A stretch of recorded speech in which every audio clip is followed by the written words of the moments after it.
வளைகுடா நாடுகள்ல வேலைக்கு போறவங்கன்னு சொன்னா நம்ம மனசுக்கு வர முதல் உருவம் என்ன? ஏதோ ஒரு பெரிய கன்ஸ்ட்ரக்ஷன் சைட்ல ஹெல்மெட் போட்ட ஆண்கள் இல்லையா? ஆனா நம்ம பார்க்காத, யாருமே பேசாத இன்னொரு பக்கம் இருக்கு. பூட்டப்பட்ட வீட்டு கதவுகளுக்கு பின்னால ஒரு முழு உலகமே மறைஞ்சிருக்கு. அதுதான் தமிழ்நாட்டிலிருந்து வீட்டு வேலைக்கு போற பெண்களோட கதை, அவங்களோட வாழ்க்கை. அது ஒரு வேலைன்னு சொல்றதை விட ஒரு சிறைவாசம்னு சொன்னாதான் சரியா இருக்கும். வாங்க, ஒரு சாதாரண வீட்டு வேலை எப்படி ஒரு பெண்ணோட மனசை ஆழமா பாதிக்குதுங்கிற அந்த கண்ணுக்கு தெரியாத உலகத்துக்குள்ள போய் பார்க்கலாம்.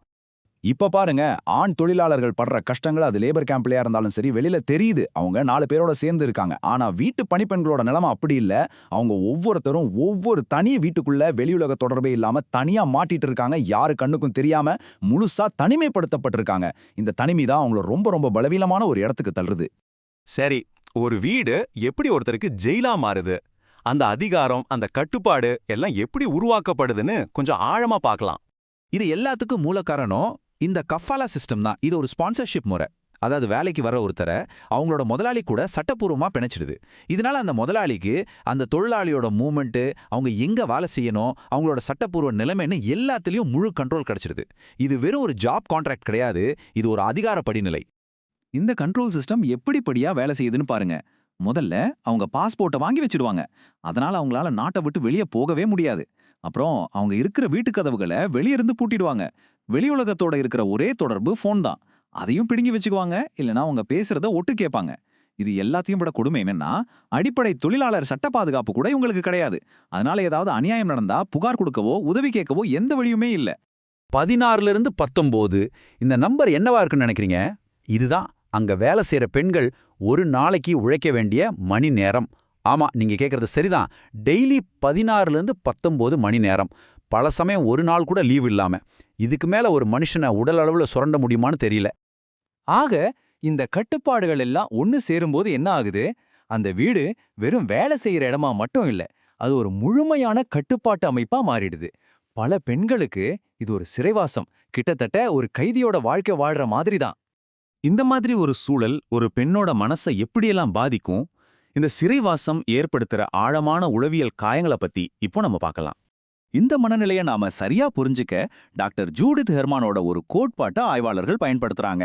அவங்க மன அதிர்ச்சிய அதிகாரத்தின் நோயல்னு சொல்றாங்க. அதாவது தப்பிக்கவே முடியாத ஒரு பெரிய சக்தியால ஒருத்தர் உதவி இல்லாம ஆக்கப்படுற நிலை. யோசிச்சு பாருங்க. இந்த கோட்பாட்டை பொதுவா அரசியல் கைதிகள், போர்க்கைதிகளோட மனநிலையை புரிஞ்சுக்க தான் பயன்படுத்துவாங்க. ஆனா இப்போ வீட்டு பணியாளர்களுக்கும் இதை பயன்படுத்துறாங்கன்னா நிலைமையோட தீவிரத்தை நீங்களே புரிஞ்சுக்கலாம். டாக்டர் ஹேமன் பிரகாரம் ஒரு அதிர்ச்சியான சூழ்நிலையில இந்த 3 விஷயங்கள் இருக்கும். 1.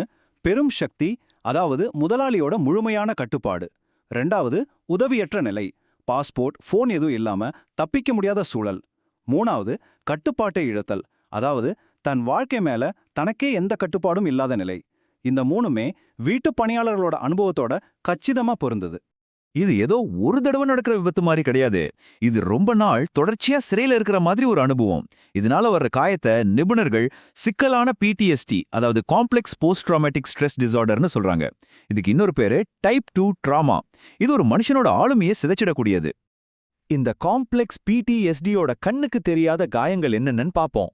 முதல்ல ஹைப்பர் விஜிலன்ஸ், அதாவது எந்நேரமும் ஒரு பயத்தோட உஷாராவே இருக்கிறது. கதவு தட்டுற சத்தம் கேட்டா கூட ஏதோ ஆபத்து வரப்போகுதுன்னு உடல் நடுங்கும். 2. சுயமதிப்பு மொத்தமா குறைஞ்சிடும். தனக்கு நடக்கிற கொடுமைக்கெல்லாம் தானே காரணம்னு நினைக்க ஆரம்பிச்சிடுவாங்க. கடைசியா மத்தவங்க மேல இருக்கிற நம்பிக்கை முழுசா போயிடும். யாராவது உதவி பண்ண வந்தா கூட அது ஒரு சூழ்ச்சியோன்னு சந்தேகப்படுவாங்க. இவ்ளோ கொடூரமான ஒரு சூழ்நிலையை தாங்கிக்க பல பெண்கள் டிசோசியேஷன்ங்கிற ஒரு உளவியல் தற்காப்பு முறையை பயன்படுத்துறாங்க. சொல்லப்போனா அவங்க உணர்ச்சிகளை உடம்புல இருந்து பிரிச்சிடுறாங்க. வெளியில பாக்குறதுக்கு அவங்க ரொம்ப அமைதியா எல்லாத்துக்கும் தலையாற்ற மாதிரி தெரியலாம். ஆனா உள்ளுக்குள்ள அவங்களோட உலகம் நொறுங்கி போய் பயத்துல உறைஞ்சு நிற்கும். தப்பிச்சு உயிர் வாழணும்னா இது மட்டும்தான் அவங்களுக்கு தெரிஞ்ச ஒரே வழி.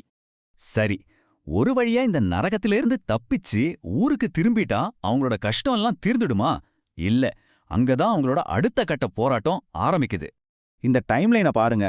இதுவே ஒரு சோக கதை சொல்லும். ஒரு நல்ல எதிர்காலம் வருங்கிற நம்பிக்கையோட ஊரை விட்டு கிளம்புறாங்க. பல வருஷம் கண்ணுக்கு தெரியாத சிறைவாசத்தை அனுபவிக்கிறாங்க. கடைசியா வீட்டுக்கு திரும்பும்போது அவங்கள வரவேற்கிறது என்னவோ அவமானமோ தப்பான புரிதலும் தான். அவங்க சந்திக்கிறதுலே ரொம்ப வேதனையான விஷயம் நம்ம சமூகத்தோட பார்வை தான். நாம அவங்கள சிறைவாசத்துல இருந்து தப்பிச்சு வந்தவங்களா பாக்குறதில்ல. அதுக்கு பதிலா வேலையை சரியா செய்ய தெரியாதவ, எதையும் சமாளிக்க தெரியாதவன்னு ஒரு முத்திரையை குத்திடுறோம். இது என்ன பண்ணுதுன்னா அவங்க பட்ட கஷ்டத்தை அவங்களோட தனிப்பட்ட தோல்வியா மாத்திடுது. மனநல நிபுணர்கள் என்ன சொல்றாங்கன்னா, மன அதிர்ச்சியிலிருந்து ஒருத்தர் குணமாகணும்னா இந்த 3 ஸ்டெப்ஸ் ரொம்ப முக்கியம். முதல்ல பாதுகாப்பு உணர்வு, 2வது நடந்ததை நினைச்சு பார்த்து அதுக்கான துக்கத்தை அனுபவிக்கிறது, 3வது திரும்பவும் சமூகத்தோட இணையறது. ஆனா இங்க தான் ஒரு பெரிய முரண்பாடு இருக்கு. குணமடையறதுக்கான முதல் படியே பாதுகாப்பு தான். ஆனா அவங்க வளைகுடால இருக்கிற வரைக்கும் அது எப்படி சாத்தியமாகும்? ஏன்னா அவங்களுக்கு ஏற்பட்ட மன அதிர்ச்சி முடிஞ்சு போன ஒரு விஷயம் இல்ல. அது தினமும் தொடர்ச்சியா தப்பிக்கவே முடியாத ஒரு நிகழ்காலமா இருக்கு. இதனால குணமடையறதுக்கான ப்ராசஸே அவங்களால ஆரம்பிக்க கூட முடியறதில்ல. அப்போ கடைசியா இந்த விஷயத்துலேருந்து நம்ம என்ன புரிஞ்சுக்கணும்? ஒரு சமூகமா நம்மளோட பங்கு என்ன? இந்த முழு பகுப்பாய்வோட முக்கியமான புரிதல் இதுதான். இந்த பெண்களோட மனநிலை சரியில்லாம போறது அவங்களோட தனிப்பட்ட பலவீனம் கிடையாது. அது ஒரு அரசியல் சிறைவாசம் மாறி ஒரு கொடுமையான சூழ்நிலைக்கு ஒரு மனுஷனோட இயல்பான பகுத்தறிவுள்ள எதிர்வினை. நாம அவங்கள பிரச்சனைக்குரியவங்கன்னு பார்க்கறத விட்டுட்டு ஒரு அதிகார அமைப்பிலிருந்து தப்பிச்சு வந்தவங்களா பார்க்க ஆரம்பிக்கணும். அதனால இப்போ நம்ம முன்னாடி இருக்கிற கேள்வி இதுதான். இந்த சுழற்சியை உடைக்க பாதிக்கப்பட்ட பெண்கள் குணமாக நாம என்ன செய்ய போறோம்? இது நம்ம ஒவ்வொருத்தரோட பொறுப்பு. நாம செய்யக்கூடிய சில விஷயங்கள் இருக்கு. முதல்ல அவங்க சொல்ற கதைகளை எந்தவித ஜட்ஜ்மெண்ட்டும் இல்லாம காது கொடுத்து கேட்கணும். 2வது மனநலம் பத்தின தப்பான எண்ணங்களுக்கு எதிரா நாம போராடணும். 3வதா வெளிநாட்டுக்கு வேலைக்கு போற தொழிலாளர்களுக்கு வலுவான சட்ட பாதுகாப்பு வேணும்னு அரசாங்கத்தை கேட்கணும். இந்த கதைகள் இனிமேலாவது பூட்டப்பட்ட கதவுகளுக்கு பின்னால புதைஞ்சு போகாம பாத்துக்கிறது நம்ம எல்லாரோட கடமை.